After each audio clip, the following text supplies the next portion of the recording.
welcome to your go-to Detroit Pistons podcast, The Pistons Pulse, co-hosted by me, Bryce and Omari of Motor City Hoops, a former D1 hooper and current teacher, husband, and father of 3 amazing kids. And I'm Omari Sankofa II, Pistons beat writer for the Detroit Free Press. And we are live from Las Vegas, obviously in Omari's hotel room, sitting right next to each other on this little couch.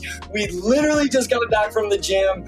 We didn't get to watch Wemby, Omari. You were working in the gym. I was talking to people. I don't think I saw a second of Wemby play that game because it was post-media, working, doing all that stuff. But we're here now and we're recording the Pistons Pulse. I saw a little bit of Wemby after the Pistons, obviously. I saw him dunk and make a fadeaway midi. But we've been working. We've been working all day, all weekend. Of course, it's been exciting times for the Pistons, being able to watch Sar Thompson and Marcus Sasser, and, of course, the returning guys from last season as they are currently 1-1. We're recording Sunday evening. You don't know what day it is. I have to think about it for a minute. Vegas time is different, right? Like I got in Friday. I feel like I've been here like 5-6 days already, and I'm not leaving until Wednesday, so it's going to feel like 2 or 3 weeks by the time I actually get out of here. Yeah, so we're going to talk about the Vegas experience at the end of the episode. We'll talk about our meals we've had together and stuff we got to do at the gym. Some crazy fan interaction we've had has been super, super cool. But let's talk about the games first. So, Omari, I want to get your thoughts. So let's just talk about them together. And, guys, I'm going to be completely transparent. I kind of got into some stuff today. I didn't catch all of today's game because I was just meeting with some people and doing some networking and stuff like that. But I did see all of game one. And so let's just start. Let's go player by player. I think that'd be the easiest thing to do. Let's start with Jaden Ivey because he had a little bit of a rough game one, but felt like he responded tonight in game two. So what are your thoughts on Jaden Ivey so far through 2 games? Yeah, I mean, Jaden honestly might have just been rusty on Saturday. First real in quotes, right, basketball since the end of last season. And I think he shot 4 for 17 or something Saturday. And then today, he comes out, I believe, 22 points, 10 assists. The Jaden Ivey that, we saw, especially towards the end of last season, where he just had great command of the game. And you never want to overreact either way in Summer League. I mean, obviously, we knew the Jaden Ivey we saw Saturday isn't the Jaden Ivey that we saw last season. Outside of maybe a couple bad games, but his baseline, of course, is much higher. But I just thought today it was just a complete 180 from what we saw in game one. Where he's moving the ball. I mean, we saw him pulling up from mid-range, 2 of 6 from 3, which is around the season average from last season.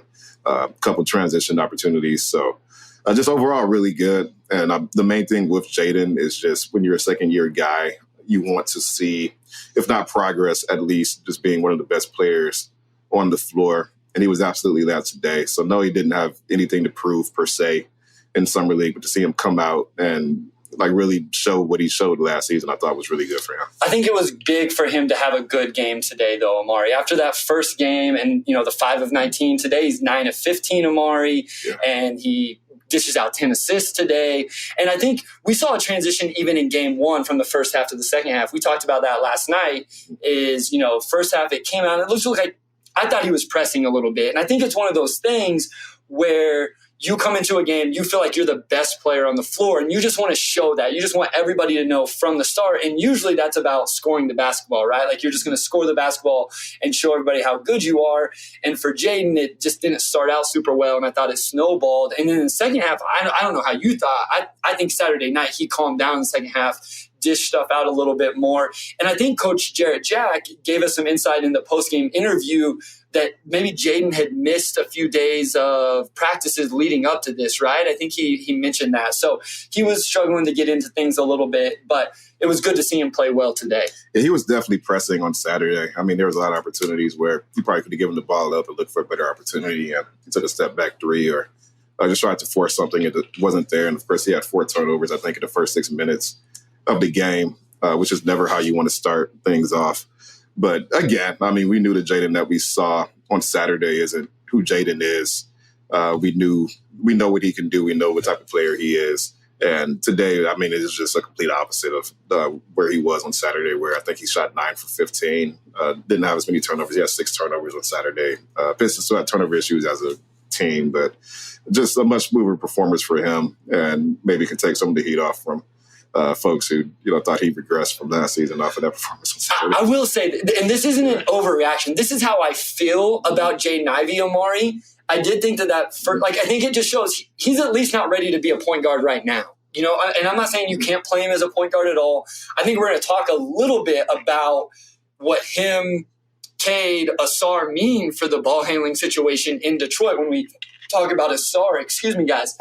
But I did think it showed that having Cade is important for Jaden because even in a summer league game, him being the lead guy and the only real ball handler wasn't exactly great. I also think we haven't seen Sasser do a whole lot of that. No. So that, again, I think we knew this going into it. But yeah, Jaden responded today. I would assume we don't see him again. I think personally I've seen enough for him. I like to see how guys bounce back. Wemby's doing it right now, right? Like he did not have a good game on Friday, and now apparently he's blowing up on Saturday, just crushing it. I love seeing it. And the other thing, Omari, is this was a back-to-back, which doesn't usually happen in summer league. So that was great to see from not just him, but we'll talk about Ausar in just a second. Ausar playing a back-to-back. I don't know if Ausar's played a back-to-back since AAU day. Yeah, exactly. I don't know what they did in the OTE. I may be, off here, but I think it was big to see him play so well in back-to-back days. Yeah, I would say so. I know the it seemed like guys were, you look at the summer league schedule and it's like a back-to-back in summer league, really. But, you have like a week of practice leading up to it. And this game against Houston today, even though they lost, obviously I think just having that continuity from the day before, especially guys like Jaden and Duren who have been through it, you want to see them set the tone. And we could probably talk about JD next, but I think Ivy, you just look at the performance and it's like, okay, I was clearly pressing. Even if you want to be like that dominant lead scorer and kind of set the tone for everybody, you can do it in a way that doesn't, I think, monopolize the offense. And I think that's a bit of what we saw on Saturday, which was still not something that we saw him do a lot last season. So there's a lot of debate on if he's a primary guy, secondary. He can be the primary guy. It's just, you probably don't want him to just be the primary guy, if that makes sense. Like you have Cade and now Ausar, who has moved the ball extremely well. That's going to give him the help he needs and allow him to attack a bit more, which I think next season you could probably put him in that role where he is an attack mode and not necessarily worrying about playmaking as much. Funny you hear from Doug McMahon. Cade has been and always will be the straw that stirs the drink for Piston success, to borrow Reggie Jackson's line, the Yankee one, not the ex-Piston Reggie Jackson.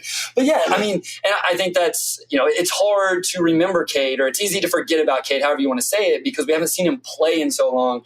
Now, we saw Cade there today. We saw Isaiah Stewart. It was cool to see all those guys there. Killian Hayes was there as well. But yeah, let's talk about Jalen Duren, the other sophomore.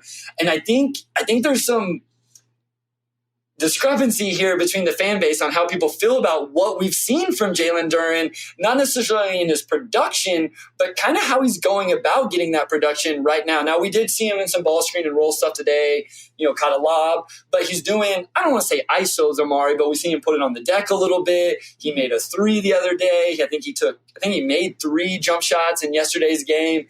Again, I didn't catch everything today, so I don't know how many jumpers he took and made today, but I'm okay with this in terms of it's summer league. Mm-hmm. It's the summer. It doesn't drive me crazy that he's trying some of those things. Where are you at on that? Do you think that's stuff we're going to see continue into the season?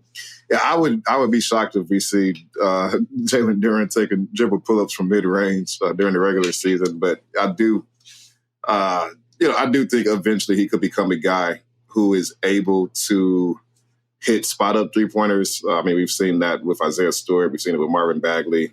James Wiseman, took some jumpers last season, and he made some threes in Summer League as well. So I think there's a pathway. New coaching staff, obviously, but there's a pathway for Jalen Duren to do that eventually. The ball handling stuff, the dribble pull-ups, I think that's just more so Summer League than what we're going to see in Jalen Duren's bag next season. But even if we're not seeing him necessarily do his best Kevin Durant impersonation, I think there is a pathway for him to incorporate that jumper just into his arsenal a little bit more. If it's just like a 17-foot jumper even, I think that really opens things up for him. I read the story last season where he's taking cues from Bam Adebayo just as far as his defense and his effort and playmaking, obviously. But he's also a guy that can step out, from mid-range and hit some shots. So there's a lot of precedent for what Duren is doing, and maybe he did a lot more than what he's going to do during the season. But I think these are things he can build on. We see him, practice his jumper with Isaiah Stewart. I mean, even like last week, we saw them taking part in the bigs, taking part in shooting drills and whatnot. So, it's not like he just woke up and not taking any jumpers all season and then decided, you know what, I'm going to just, be Al Horford today. It's just something he's been working on, and I think this could be a launch point for that. Well, and like we were talking about at lunch today, this may be like a 5, 6, 7 year thing for Jalen Duren, right? I brought up Brook Lopez, not a guy who shot threes a lot early in his career, but now has sustained success and ability to stay in the league because he's expanded the way he can play the game. At some point, even though Jalen Duren is built like a Greek god at 19 years old, he's not going to be built like that and have this just crazy vertical pop that keeps him in the league. So I can understand for him personally, like I don't even mean it selfishly in a negative way, but selfishly saying, I want to have a 15-year NBA career, not a 10-year NBA career. And that 15 years comes from me being able to knock down shots that I've worked on for these 10 years. So we may never see it in actual, maybe even in Detroit. The other thing is the off the bounce stuff. Yeah, like he's not going to go ISO against Joel Embiid when they're playing the Sixers, but that stuff translates into DHOs and things like that where he does need to do that. And so I think that is important just to know. I think my biggest thing with Jalen Duren, I think where I'll really have my eyes on, because I assume we've probably seen the last of it. I don't know.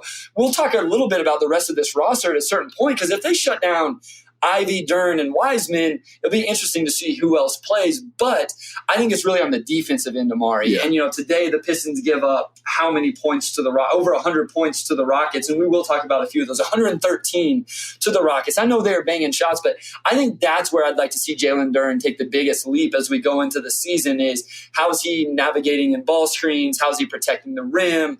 All of those type of things. Because right now I have questions about all three bigs for Wiseman, Duren, Bagley on the defensive end of the floor. Yeah, I just think Duren finds himself out of position a lot, and I think he focuses on rebounding more than he does on necessarily being in the right position to contest shots, which is still like a learning curve for him. I mean, he's younger than Asar Thompson. He's younger than both of Detroit's rookies this season. That was funny yesterday in the interview. He said he called Asar a kid, and then he corrected himself. He's like, well, I guess we're the same age. And then somebody was like, no, actually, Jalen Asar is older than you. Yeah, no, Asar is like, I think almost 2 years, like at least a year and a half older than him. So, like, Jalen's still really young. He's so early in his development. But, I think defensively, maybe you did want to see a leap from him in the summer league, and I don't know if we've seen that. He did have a nice switch on Anthony Black on Saturday where he kind of bothered him and led to a turnover. And you see flashes and glimpses, and obviously he has the tools to be really, really good, defensively. That's part of why they drafted him. But it's not quite there yet, and it just seems like he kind of jumps himself out of position and just isn't quite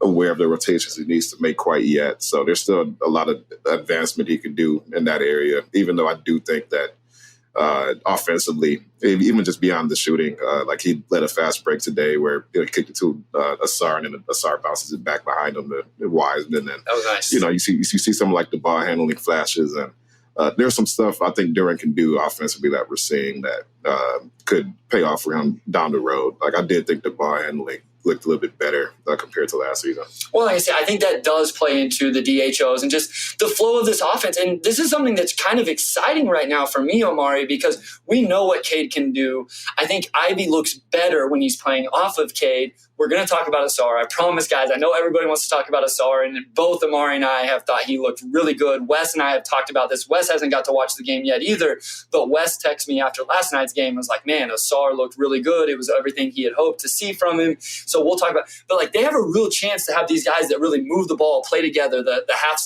Jared Jack mentioned the half-second offense. I didn't know if this was a real thing or not. We've read articles. People have talked about it. I've talked about it. People have written about it, but hearing it straight out of Jared Jack's mouth kind of gives it some validity that this is truly what they want to do, because we know Jared Jack is one of Monty's right-hand men. So half-second offense, and I think that's something Jalen can really do. We talked about Jalen coming out of college. Part of his scout was people really believed in his feel and his passing ability, and like you said, at his age, what he's able to showcase already is really impressive. So I think that just makes for what could be a really fun young core of guys that just really move the ball and can do a variety of things. Yeah, and Asar kind of talked about it today with Jalen, where you have a big, obviously who's very athletic, and is a great lob threat, but along with that can pass as well. And, if you're big, can handle the ball. And, I mean, Ivy, Asar both could be lob threats as guards, or maybe you want to call it Asar are both of those guys wings. Whatever you call them, they're both lob threats, can both lead to break as well. That gives you just a lot of versatility. And I think we've seen some of that in Summer League with Asar, with Ivy, with Duran, that the Pistons do have the makings of a pretty good fast break team just with all the, speed, the length, the leaping ability they have. This team is going to just, I think about how athletic this team was 2 years ago and then compared to now, and it's just like, it's night and day. It's night and day. It's a genuine debate. Like, who is the most athletic player on this team? It could be 3 or 4 guys. So, I think that's fun. And you look at just what they want to do offensively, the 0.5 seconds and, just capitalizing on transition opportunity, things like all teams want to do, but they have the personnel, I think, to do that at a greater level than they have in years past. You know what we're going to have to do, Wes? We're going to have to go pull up some old outlines, and we did the best athlete lineups to see what, we got to go pull those up and see who we were scrounging for to get the best athletic lineup, because you're right. I think on those ones a couple of years ago, we were scrounging who to put in the lineup as the fifth player, and now you're going to be leaving off some really athletic dudes when you do the best or most athletic lineup. But Asar talked about it today, even transition. And again, I think that's where this team can be really fun. And I know people push back on that a little bit, Omari, because in the playoffs, the game slows down, right? Yeah. We know that. This team is going to have to learn to play in the half court and win games in the half court at a certain point. But if they truly want to win as many games as possible this year, I think being one of the faster teams is something that can lead to success. You give Cade the ball and let him – who's really led the break really well is Asar. I feel like every time Asar has got a grab and go or gone out in transition with the ball in his hands, he's made a good decision. Obviously he's got to be able to knock down shots. I think he airballed a fadeaway jumper on the baseline today. The shot's going to come around, but let's go ahead and start talking about Asar. I don't know how you feel. He's been as advertised to me. This is complete compliment, but he's been everything I thought he was going to be so far. And he was even better today on the second of a back-to-back, which I don't think should be undervalued or underappreciated for a rookie coming from the OTE. I think that's big time.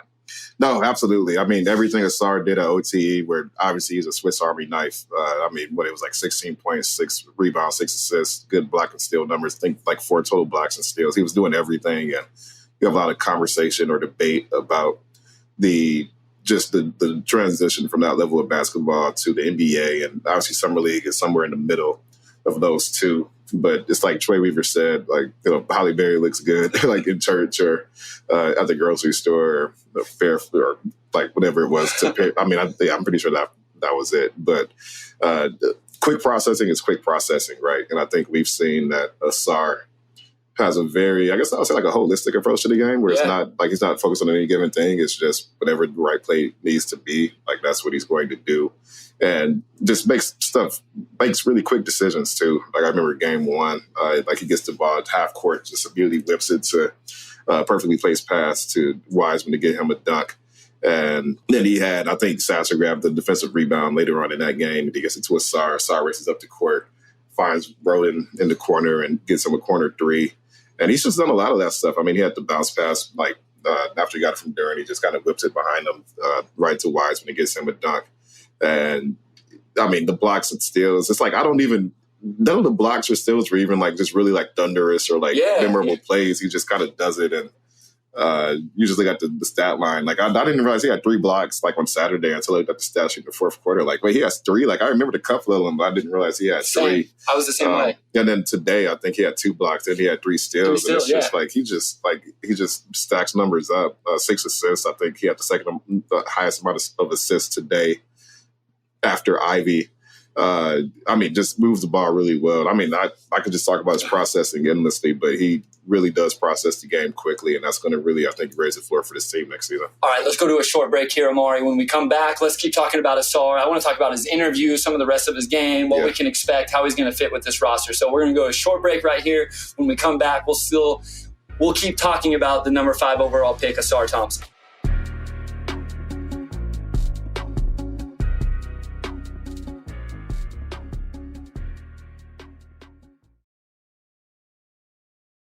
All right, back with segment 2, and we're going to keep talking about Asar. I will say, and this is not just us or whatever, but again, you get back to the level of competition and how certain things will translate. And this summer league, you sort of get to the NBA, but I think just to get a player that is really smart, fills holes just athletically as a playmaker, connector, And then defensively as well, because I think he's been defensively really sound as well.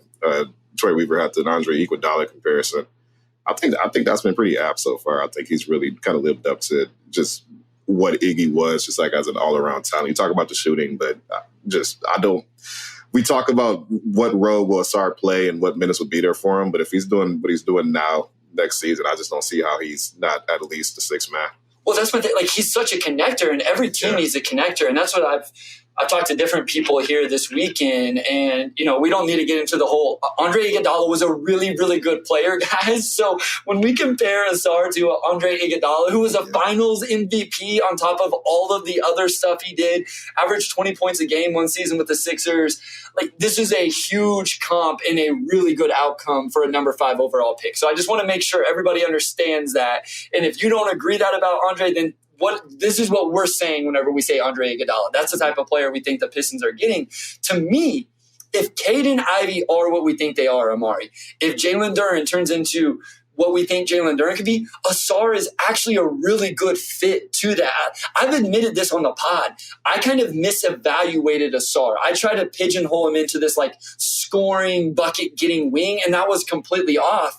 And that's why I was a little lower on him overall for the Pistons. But once I saw the vision of who he can be and the type of things he can do, it made a whole lot more sense. And we're seeing it play out. And I realize it's Summer League and overreactions. I get it. I get on people about it, and I still do it, but I still think it's impressive that he's doing it. We're not talking about because he went and scored 30 points. We're talking about him doing the little things. And again, I know I continue to reference Jarrett Jack. Jarrett Jack said it about him as well, that like he almost is a garbage man in the sense that he'll just do whatever you need him to do.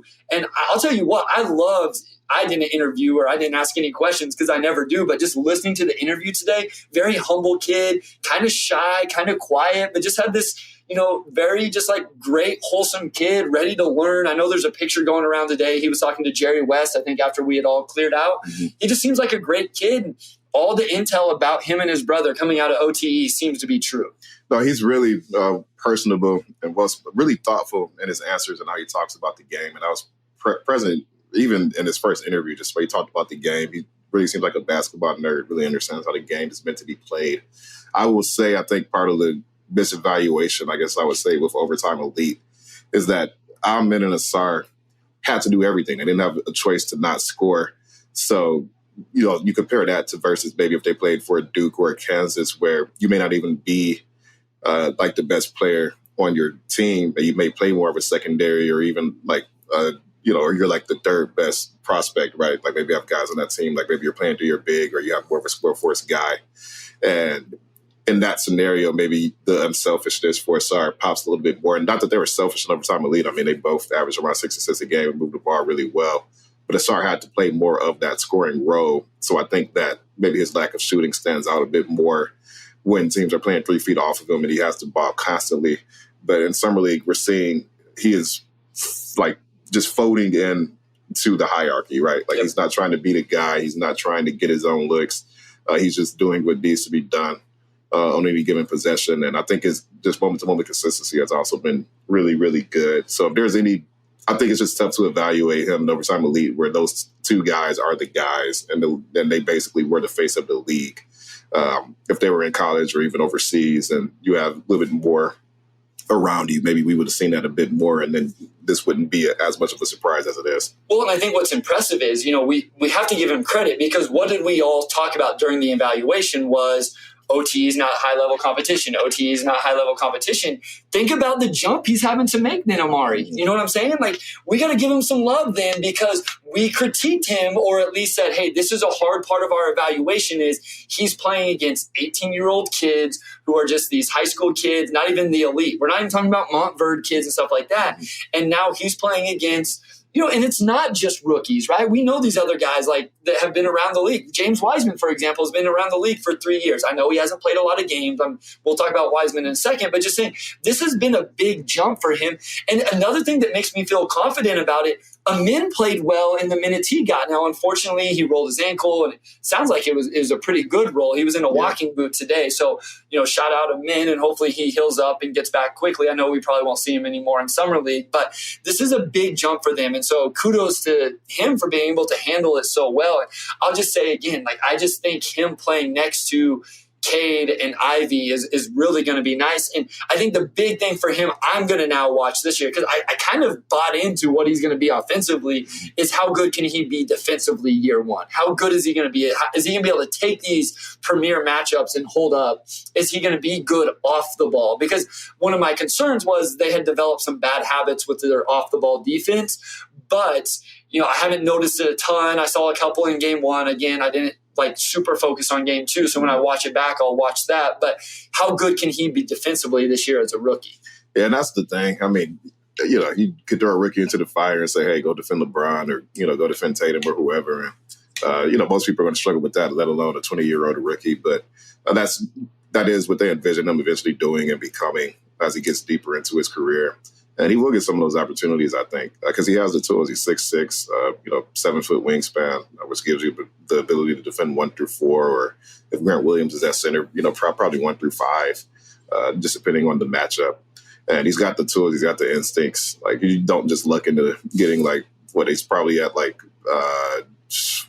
11 total blocks and steals through 3 games, which is pretty absurd, especially with 10-minute quarters. And I'm sure he probably didn't play more than 30 minutes in either of those games. So just super hyper productive already. And I think that just speaks to the instincts and, just some understanding what he needs to be done. Even today, I mean, we were talking about his defense, and he's like, I can play with more effort. I can make better rotations, this and that. I was trying to get him to talk himself up a little bit so I could write a story. And he's like, no, actually, I suck. No, he didn't seem like he didn't say that, but he's just being humble and, talking about what he could do better. But already, I think the signs of him becoming that type of guy are pretty promising. Yeah, he has 9 stocks, so 9 steals and blocks, and he hasn't played more than 30 minutes in either of those games, 29 and 27. So it's just, I don't know. Here's the thing. I'm excited about what I've seen. If there was a perfect script for what Asar Thompson has looked like through 2 games in Summer League, I feel like this is what it would be.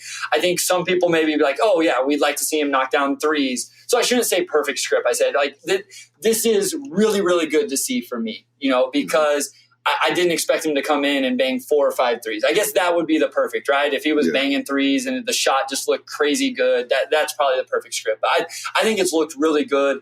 And so I'm really excited. And I think he is a guy we'll see play for the rest of the Summer League. What will be interesting, Omari, is if Jaden doesn't play and maybe Jalen doesn't play, maybe James Wiseman doesn't play. Now you're putting Asar in a different role. And so one thing I want to point out is, don't overreact if all of a sudden, he has 4 or 5 turnovers or something, because I'm cool with it. Let's put the ball in his hands now. Let's see what happens. I would rather do it in Summer League because I don't know that he's ready to do it in season. So let's see for a couple games here in Summer League. He's played really well. He's played the role you want to see during the season. All right, let's see what he can do with the bigger role. And maybe he surprises all of us and really flourishes. But I could see maybe him doing a little bit more of that. We were talking about in the lift on the way over, can he handle the ball well enough that you have your 3 primary ball handlers with Cade, Ivy, and Asar? And then what does that leave you for a backup point guard? If all 3 of those guys can do it, you can stagger their minutes. So I think his versatility gives you a lot of options. I'm looking forward. I'm assuming Ivy's probably done after today. He doesn't really have anything else to prove. I do want to see Asar get some on-ball reps because, again, he played off of his brother at Overtime Elite, but obviously was still a very productive passer. And I'm just curious to see, once you get outside the confines of that, you just put Asar on ball, how much can he create for himself, right? Can he get to the rim? Can he finish? And how much of that playmaking when you're in a half-court scenario rather than, just capitalizing in transition, can he do? So I think that could be a really fun storyline, for the last, game or 2 or 3, however many more he played and the Pistons have.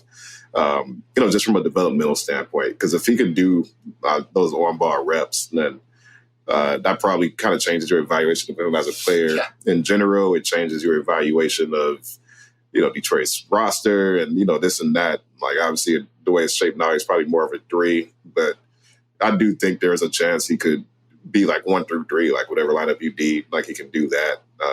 He processes the game so quick, and positions are kind of meaningless now anyway, right? There's a lot of on-ball guys who are not the most amazing passers, right? Like, like Marcus Smart, obviously one of the better players in the NBA. He's not like this amazing, like, floor general type of point guard, but you can still build around that and, use him in a role that really fits the team as a whole. So that's what I want to see. I want to see on ball Asar. I want to see if this, pegging of him and Amen, like one being more on ball, one being off, how much validity there is to that. And especially if they shut Jaden Ivey down, we should be able to see some of that.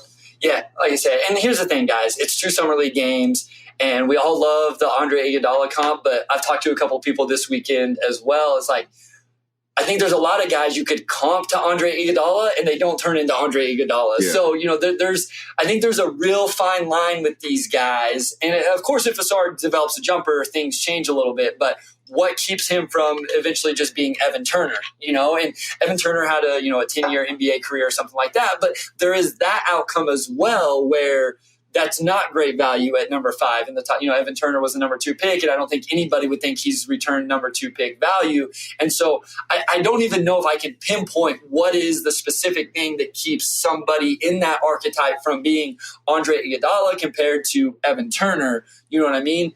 But that is, something as well. And I'm sure there were times Evan Turner looked really good. He actually had some really good seasons. But so I just want to say, while we continue to use the Andre Iguodala comp, I think that's a hard archetype to hit 100% outcome. And so that's why I love boosting him and I'm excited about it. We got to keep that in mind as well. That's not an easy archetype to hit as opposed to maybe a bucket getter off the bench who all you got to do is go in and bang threes or something like that if that's what we were looking for. So there's just a lot of nuance to that role within a team. But so far he looks like he's going to be able to play it well. And I do think they have some of the other pieces that really fit into needing that type of player. Absolutely. We have about 9-10 minutes left in segment 2. So let's get to some of the other guys. I know James Wiseman has had a lot of eyes on him. Obviously, he's going into year 4, but he's just not played that much basketball. I think he's in his career, he's played 33 more minutes than Jalen Duren has, which is like a really crazy stat. But also, he missed time with an injury. And of course, he's playing for a contending Golden State team before he got here. So it was in a situation where he needed the summer league reps. And I think the best thing you could say about James Wiseman is that he has been in both games one of the best players on the floor. And I think regardless of the minutes played, like you're 3-4 in the NBA, you do want to see him be a step above a lot of guys. And I would say he's done that. He's one of their best players on Saturday. He picked up where he left off today. He had the 17 and 10 double-double. You see some shot making outside of the paint. I think defensively he's been pretty solid. And I mean, the usual back to the basket, just plays at the rim, dunks, lobs, whatnot. He's been all around pretty good. So I think he's done enough to kind of position himself well going into this 4th season and, of course, restricted free agency of the year. Yeah, I mean, I think the thing with Wiseman is, 2 double-doubles, so I think he's done what you wanted to see, essentially, right? Like, you want him to come in and kind of dominate games, and I realized they didn't dominate the game today, and I do want to talk a little bit about some of the other players we've seen play against Detroit, because I know one of those guys you like to talk about, and you took some heat because we talked about him so much a few weeks ago, and Anthony Black, Cam Whitmore today, Jabari Smith Jr., so I do want to talk about some of those guys, but yeah, Wiseman has just done what you wanted to. And I feel like I'm being unfair, Omari. Like, I truly am. I got to get past this because it's like, yeah, it's his 4th year in the league. He should be dominating summer league, but you gave us some great context with how close the minutes are. And that was something I did when they traded for him. And so I don't think I'm being fair to Wiseman. I'll be honest, Omari. I didn't love his 22 games or whatever it was last year with Detroit. And so I guess right now I'm just like, I just want to see it in the season. I think that's where I'm at. I don't know that seeing anything in summer league was going to sway me strongly one way or the other. I feel like more than some of the other fans, I kind of like Marvin Bagley III, but I like Wiseman too. It'd just be really interesting to see how that big man rotation plays out in general. You know what I'm saying? Because I want to see all of those guys get some minutes. But I also want to see Isaiah Stewart get some minutes at the 5, so it's just going to be tough to see kind of who Monty and Troy and the organization prioritizes. But I will say this, Wiseman has shown out in these 2 games to where you could see where they would want to give those minutes to him. So I just think it'll be really, really interesting to see how those things play out. Yeah, I mean, it's still a pretty busy depth chart at the top of that rotation with all the bigs. And of course, they're going with the 2 big starting 5 in summer league, Duren and Wiseman, and both those guys fit some outside shots, which helps. But I don't know if I trust any of them defensively as power forwards yet. And, of course, you could say the same thing about Marvin Bagley III as well. I think Isaiah defensively is probably the best four of that group. But, as the roster currently is, it's going to be some tough decisions for that coaching staff to make as far as what they're willing to give up. And if it's really playable to, have all four of those guys in their rotation when I think there's a lot of skill overlap and probably not as good of a fit as you would like. Do you want Duran, behind the 3-point arc, for like half of his minutes every night, or like even the same for Wiseman? Like, I don't know if you do.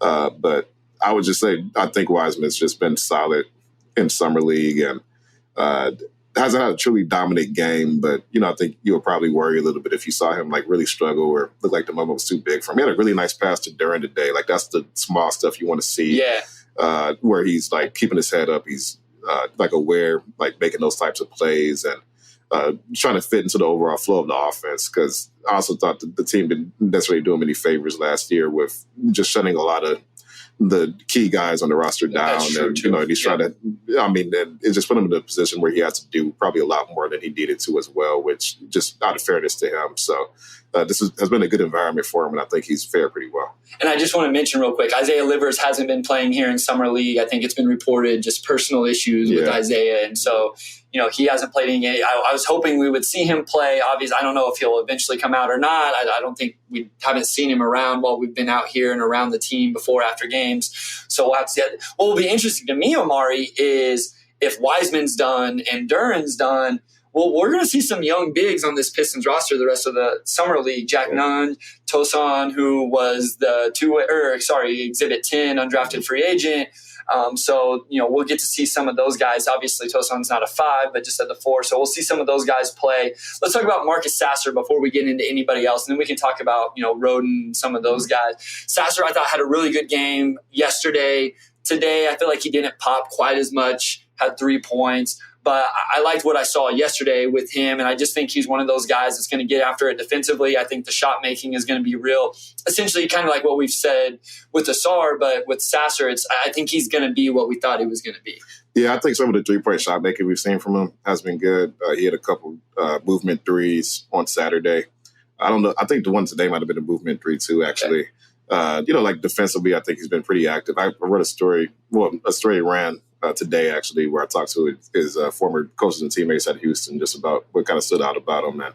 And Jamal Shed actually just talked about just how big his hands are and obviously the wingspan, and he can really get at it defensively. So, along with Asar, if Ivy doesn't play anymore, I think Sasser having more on-ball reps, maybe being more aggressive. I'll be curious to see what that looks like because, he was just an absolute dog, especially his last 2 years at college, one of the best shooters in college, defensively just really gets into guys, just has really great instincts.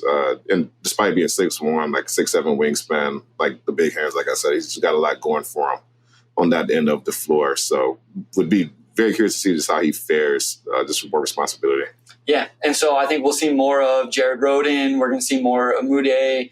Buddy Boeheim has shot the ball pretty well. Buddy Boeheim has shot the ball well. That's what Buddy's supposed to do, right? At the end of the day, if you're a shooter like Buddy, that you got to come in, you got to knock down shots. And that was one of my frustrations last year, him being on a 2-way. He'd get a chance to come in the game and he didn't make shots. And it seems cruel, but if you're going to be a 3-point shooter, because we know Buddy's not going to come in and just be this plus defensively, right? At the end of the day, that's not going to be the case. And so if you're going to do that, then you got to come bang shots, right? Joe Harris, if he's shooting 33% from 3 this year for the Pistons, then that's not going to be very productive for them because we know Joe Harris isn't this lockdown defender. If Joe Harris is shooting 43% from 3 this season and 50% on open catch and shoot, that's a productive player that helps out the offense and helps guys develop and grow. And so that's obviously Buddy's path to any legitimate NBA career.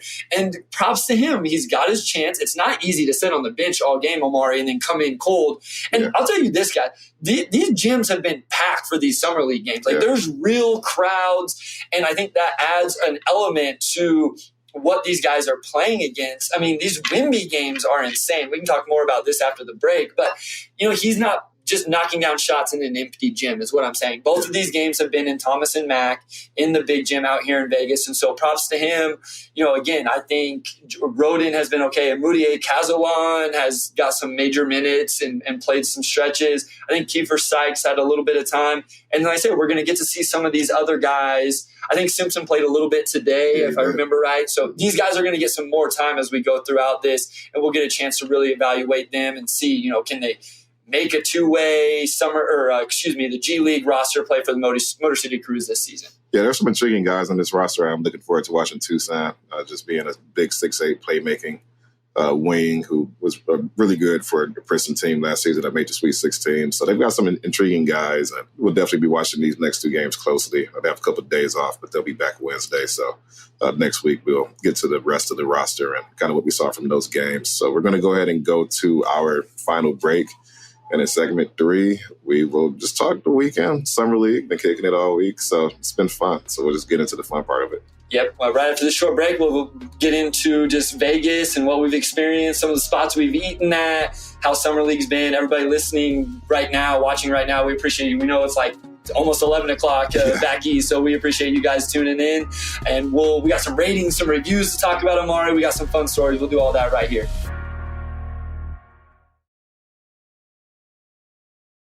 All right, we're back with segment 3. Let's go ahead and start off with some of the reviews we've got. I think we got like 2 or 3 over the last week, which is a really busy week review-wise. Michael Dampier just mentioned the Korean barbecue. We'll get to that We'll get to it, Michael. We'll talk about it. Yeah, we hit up Asian barbecue, it was Asian, right? Yeah, Korean barbecue. Oh, Korean? Yeah. Same. No? While sports talk has evolved into fanboys with microphones, these guys offer grounded, common sense sports talk. Love it. This was from D. Smith, 3613. Awesome podcast. Then we got one a little more neutral. This was from Ronald Dupree. He said, solid, gave us a 3-star, solid podcast. Would be nice to hear some form of criticism towards an organization that's been poorly run since 2008. Some balance would make this a better podcast. I do enjoy the guests who've been on the show. I will say this, we get some really, really good guests, Omari. I got to give us some props for that. Listen, I understand that, especially me, we've talked about this. I'm the eternal optimist in the Pistons fan base. People think you work for the organization and can't say anything negative. Which is false. I work for the Free Press. I don't get a check from the Pistons. I get it. I guess I do get it. But yeah, I think we're just going to try to see positive sides of things. I feel like we critique people.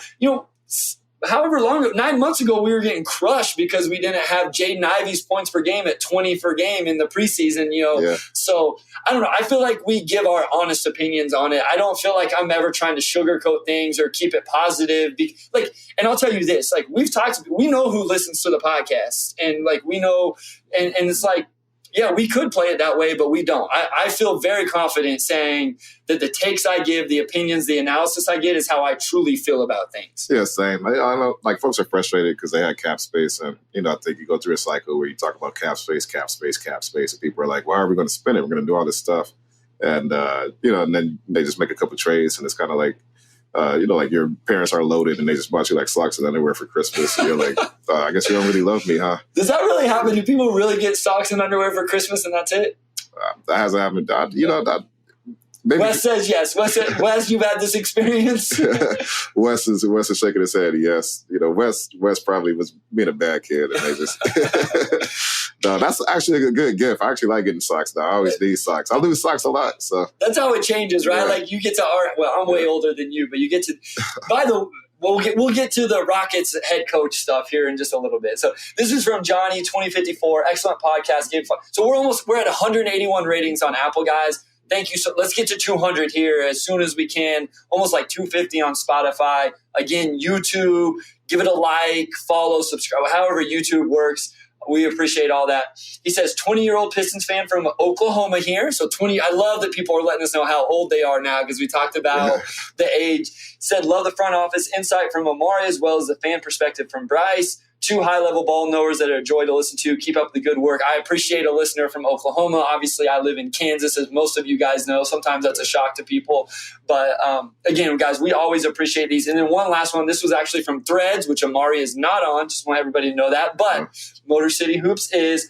And he just said he's going to watch from Malaysia. Now, this was when we were going to do it in the morning. So I have no idea what time it is in Malaysia right now. Yeah. So if you're not being able to watch live, I'm sorry. Hopefully you're going to catch this whenever you wake up or get off work or however it is in Malaysia right now. But again, it's just so cool to hear all these people listening all over the world.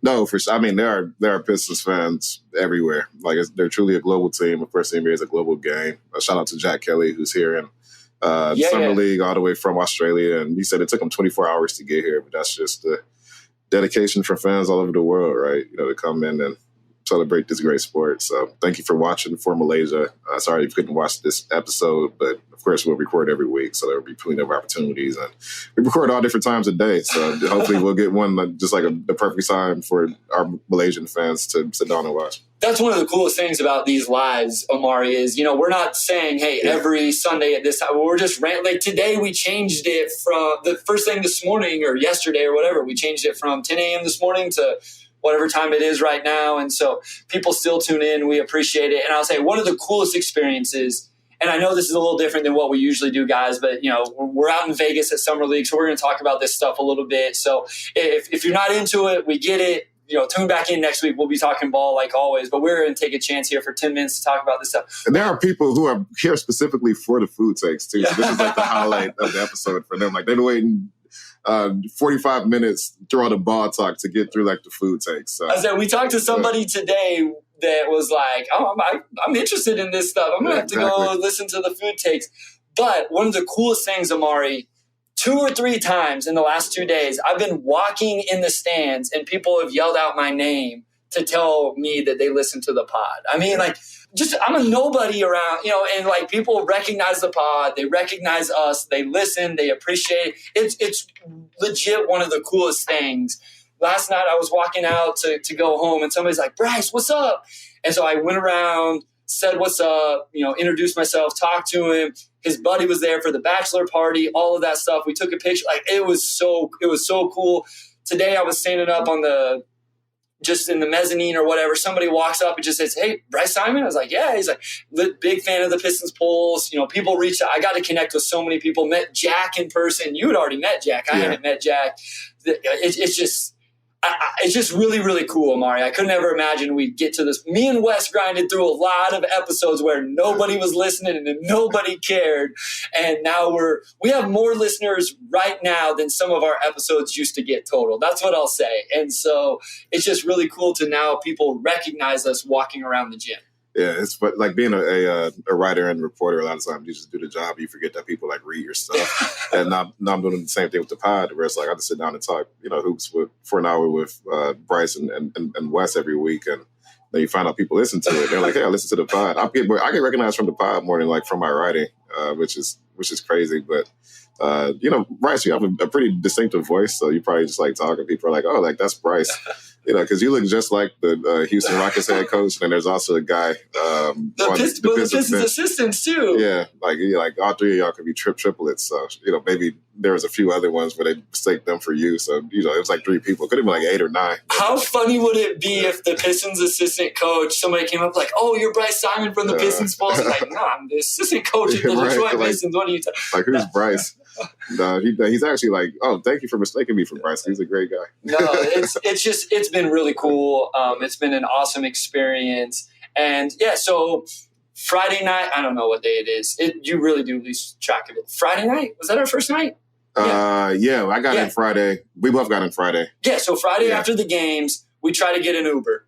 We can't get one, guys. Legit, we can't. We watch Wemby. The app was lying. So the app was like, Uber will be here in 7 minutes. And then it was 10 minutes later, it said like 5 minutes. Like 5 minutes after that, it went back up to 7. Then it said 2 for a little bit. Then it went up to 10. And we're just standing there in the heat for like a half hour. And it's like, we are starving. Like, okay, so I got in, I had like an 8 a.m. Eastern flight, right? Which is like 5 a.m. Pacific. And I don't think we ate until like 10 p.m. Yeah, so it was like pretty much a full day where neither of us had really had anything to eat, because Bryce got in a couple hours after me. So we just walked to this. I was just like, we're just going to walk somewhere. We were going to take We were not going to get an Uber anyway. Yeah. I don't even remember where we were going to Uber to. But it was just like, we just couldn't find an Uber. So we were just like, we'll just walk somewhere from the arena. So like 12 minutes away. there is a Korean barbecue spot in like the strip mall that has like 4.5 stars, and I haven't been there, so I was just like, okay, like I like Korean barbecue is good, so we'll just do that. Went with like a group of people, like the other Pistons people, like my guy Evan Barnes, who covers the Brooklyn Nets now for Newsday, and DeMichael Cole, the Grizzlies writer for the Commercial Appeal, Lauren Williams, really used to cover the. Lauren joined us at Lotus Asylum actually the next day. She had a Hawks game that night, and we'll talk about Lotus Asylum in a little bit. But we had like 7 people, like Rod Beard, like Mike, like just a really good group of people, and the barbecue was fantastic. Omari burnt some of it though. Like I didn't. Some of it needed to be burnt. Like that's that's how you get the flavor. It wasn't burnt. It's just. Is that fact? Can somebody confirm that you're supposed to burn it? Well, it's not burnt. It has some char on it. It wasn't burnt. It wasn't like charcoal. The guy was getting mad because he had to replace our little grill thing way more often than every other table. Well, that's just we were like, we don't know that. We weren't looking at the other tables. No, I was. That's what I do because you guys were talking about music. I didn't know what the hell you guys were talking about because you're talking about all this music and I don't know what you're saying. So it was like. What were you talking about? Who were you talking about? We're talking about Kendrick Lamar. Because you had some really bad music takes. Rod Beard was not impressed with your music takes. Well, I disagree with Rod. I think my music take was correct. So they think that The Pimple Butterfly is like his best album. And I used to think that. I don't think that anymore. But what was the other one talking about? A pimple? To Pimp a Butterfly. Oh, to pimp a butterfly. See, this is like, I can't take this man out because he doesn't even know what we're talking about. I swear I thought you were saying pimple. Yeah, the Pimple Butterfly. So anyway, they had to keep changing the grill out because we had 2 different types of chicken and 2 different types of marinade. And like, obviously, if you're cooking marinated chicken, like the sugars and the marinade are going to burn. Oh, so like every 20 minutes, it was just, the grill was just getting supposed to be every 20. You had to do it every 5. But that's what's supposed to happen. Like it's, like when you're cooking the food, the meat itself wasn't burnt. It was just the grill was burning. But that's what happens when you cook the meat. It's just that the marinade is going to burn on the grill, but the meat was perfectly cooked. Like it was delicious. Nobody got sick. Yeah, it's perfectly cooked. Easy. It's perfectly cooked, and you had an amazing meal. You enjoyed it. It was good. It was really good. It was good. I will tell you this, Omari. Our friendship has made me expand my horizons in terms of eating. Because then last night we go to, I don't know what's the place. Somebody put it in the chat. I don't know how they knew where we went, but somebody put it, I'm sure we tweeted it out, but somebody put it in the chat. Where did we go? Lotus something? Lotus Asylum. That's good. I like that food. Yeah. So the Saturday, Vince Ellis, this is like the 3rd year in a row we went. 2nd year Bryce came. It's a Thai spot called Lotus Asylum. So we got Korean the first night, Thai the second night. So we're just really, we're just trekking all of Asia. Right after the pod, we're going to go get some seafood. Yeah, tonight. And get some seafood after we wrap this up in a few minutes. But Lotus Asylum is like one of my favorite restaurants ever. We go with Vince and we just ordered a lot of different stuff like fried prawns, like a couple noodle dishes, egg rolls, soup. Like we had salmon, we had sea bass. Like we just had like a lot of stuff, like just amazing. Like all these different curry, like just all this stuff. And we had like 7 people and just like amazing food. Like it's so good. Like I love Thai food and this is just like as good as it gets. And, and then we do it like kind of like tapas style, right? So we just all have plates. You just kind of pick and choose what you want. So good. Like Lotus Asylum is so good. Well, here's the truth, though. Last year I get invited, and you tell me leading up, Vince will order for the table. You don't got to worry about it. Like we'll just eat like family style. Well, we get there, and some of the other people were like, "Nah, like we just want to order our own thing." So now I'm lost in the shuffle. I'm like, I don't know what I'm supposed to order here, all of that. So I went to Vince because I knew Vince a little better this year, obviously. I went to Vince before we went. I said, Vince, we're ordering family style. Like, I'm not very assertive about this stuff. I'm like, we are ordering family style tonight because I don't want to have to figure out what to order. Now, I will say, Lauren's the best. Lauren was working the beat with the Pistons. Now she's with the Hawks. For the AJC. So she's awesome. But she was sitting there like in my ear, like, no, this is really good. This is what this means. This is what that means. And so Lauren's the go for that. It also took us forever to get our Uber last night too. Like we were trying to go get another spot and just hang out after we ate. And we waited in the parking lot. Me, you, and James were there for like 15 minutes just waiting. Yeah. It was like the same deal as the night before where the app lied and said 5 minutes. And then 20 minutes later, you're like, oh, I'm just canceling this. Maybe you have like low stars as a customer on. I have amazing. I have like one Are of the you a best. bad tipper, Omar? I feel like you're a bad tipper on do Uber everything. and Lyft. I'm about to show the people. You can't show the people. We're not going to ruin my Lyft This is going reputation. on YouTube. You can't show them your Uber and Lyft account. I'm about to show. I'm just going to show the stars. I'm just going to show my rating. I'm showing my rating. This is a really bad idea. I'm just going to show my rating. This it's is going to be on backwards YouTube. on I there. just want you to know that. Like, that's cool. Like I want everybody to know. So Wes brought up a really good point. Lauren was the final Motor City Hoops podcast guest that we had. Before we went from Motor City Hoops to the Pistons Pulse, Lauren was our final guest. That is true. Man, this is why we keep Wes is the man, man. I love you, man. Here it is. So this is just I'm just gonna I just want to say this is a bad idea. I'm just gonna show my badges. Like it's just what is a badge? Name. So like I lift everywhere. Like I do lift because I think you get. Now whenever the guy doesn't show up, like the last 2 nights, you had to go Uber because Lyft was whack. Yeah, well Uber's like my second. What choice. are we taking to supper tonight? Because we're going to be late. This is why we walk everywhere. We're walking in 100-degree heat everywhere. Yeah, because even by Vegas standards, the traffic has been real awful. Quick, the reason it's so bad though is they're having F1 out here, and so they're redoing they're like doing construction on the streets. Because I don't watch F1, but apparently they legit race through the streets. Yeah. And so Vegas roads are under construction, and ones that should be 3 lanes are 1 lane. Yeah. So well, here we go. So 5-star rider. I've taken almost 600 lifts like since I've been covering the league. So it's been a while. I have 150 plus 5-star ratings. I'm a 5-star rider. What is your overall? Because we're 4.9 on Apple and Spotify. Is your lift rating better than our 586 rides, 5-star rating. And you know why I have 5 stars? Because I don't talk. I sit in the back. I mind my business. I don't get the car dirty. I sit back there. I chill. Sometimes they talk to me, which is cool. I'm a good conversationalist. I don't like when they talk to me. I don't like when they talk to me. Please stop talking to me. Sometimes I'll take a lift to the airport at like 4 a.m. and I'll just get somebody that just drank up and had like a shot of coffee, apparently. I had a dude in L.A. who was like hilarious. He was talking about like his relationship and all this stuff. Like it was like 4 a.m. Like I had no energy at all, but I was just being entertained the whole way. And I'm sure he can be 5 stars because I'm a great listener. I don't bring my personality. I have 5 stars on Uber because I tip really well. I give like 15, 20, 25. I just always give 25%. I always give them a 5-star rating and I go on with my day. That's the other one. Oh, here we go. Top tipper. What are those real badges? These are real badges. What app is that? Lyft.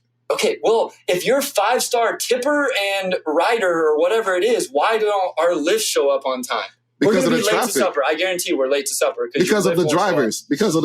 Like, I clearly deserve 5-star treatment, and the drivers are just lollygagging. Like, you got to cut through traffic. You got to go over the barriers in the middle of the road. Like, you better come pick us up. This is not true. Like, come on. We deserve great service, and it's just the traffic in LA is just really bad. We're in Vegas. I've never been to LA. We're in Vegas. We are in Vegas.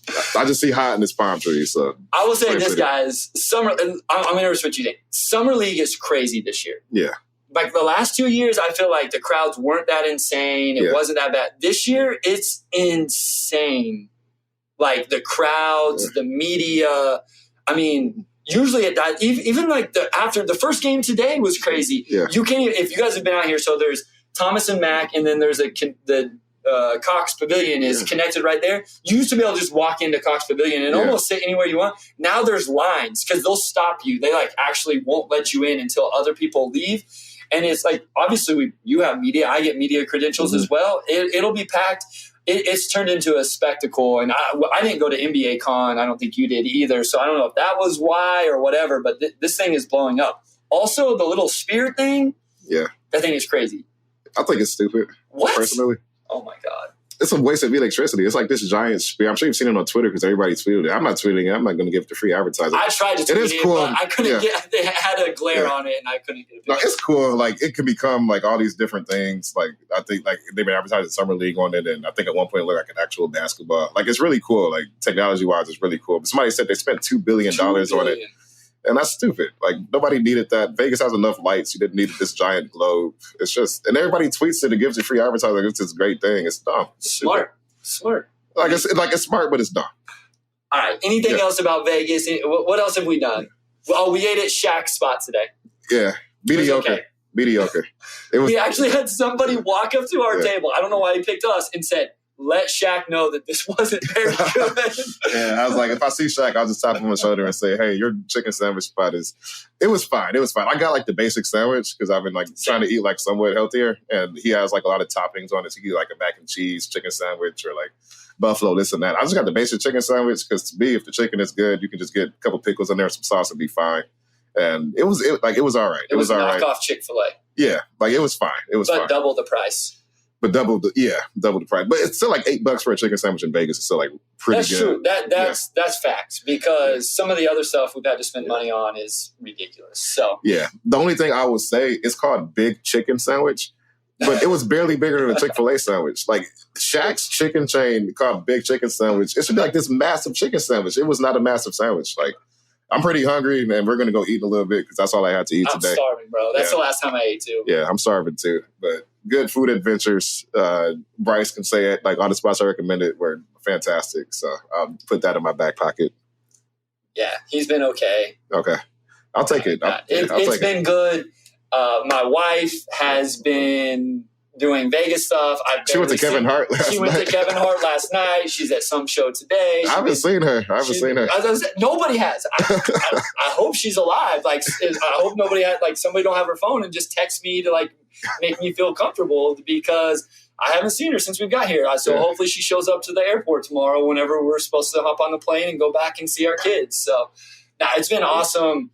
Got to meet a lot of really cool people. We can't always shout it out on the pod, but I got to meet somebody today. Omari introduced me to someone that was really cool to meet. I got to, that's the cool thing about media here is you're literally just walking around and there's Shams and there's, Troy Weaver walks right by you and all that stuff. I mean, it's just, I know you're used to that, but for me, even when I go to Pistons games, it's not quite like that. Yeah. So it's been a cool experience. As always, I'm headed back tomorrow morning. You're headed back on Wednesday. So I got a couple of days, unfortunately. I was going to say, you're about to be burnt out, man. It's got to be about over for you. It's just, like you talk to everybody. By the time you get to Monday, everybody's collectively like, it's time to go home. And I'll say the vast majority of media here are leaving on Monday. All right, Din Tai Fung is good shine. Yes, so Mel, we'll do that next year. We were going to go to – it's my fault we didn't eat there. So we were going to go for lunch today. Yeah, my wife, she scheduled it like 2 weeks ago because of TikTok or whatever. She went again tonight with her friend. But we were going to go today, but our earliest reservation I think we could get was 11:30, and then we wanted to get to the gym on time. So that was my fault. But, that food looks good. We do got to get to supper tonight, though, guys. Thank you for everybody that tuned in, watched live. It was a crazy turnout for 10 o'clock at night or whatever it is. Everybody that, if you're listening to the pod, if we got to meet you here at Vegas, again, shout you guys out. It was so cool to see all the fans, the ratings, the reviews, all of this stuff, man. Like this is one of those times where it's like you get a chance to reflect on the pod and how far we've come, Omari, which is really, really cool. It's been a lot of fun. We love it and had a good time. So no, absolutely. Yeah, it was fun. Another summer league in the books. Like I got to remind you all that me and Bryce met for the first time 2 years ago. 2 years ago, because he brought me on the Butter City Hoops podcast, and then that kind of led to what we're doing now. So full circle. Thanks everybody for staying up late, tuning in. I know tomorrow's a work day for you all, so I will go ahead and close this out. And again, big thanks to our audio producer, Robin Chen, our executive producer, Anjanette Delgado, and our sports editor, Kirkland Crawford. Big shout out to Wes, as always, and looking forward to closing out Summer League when we record again next week.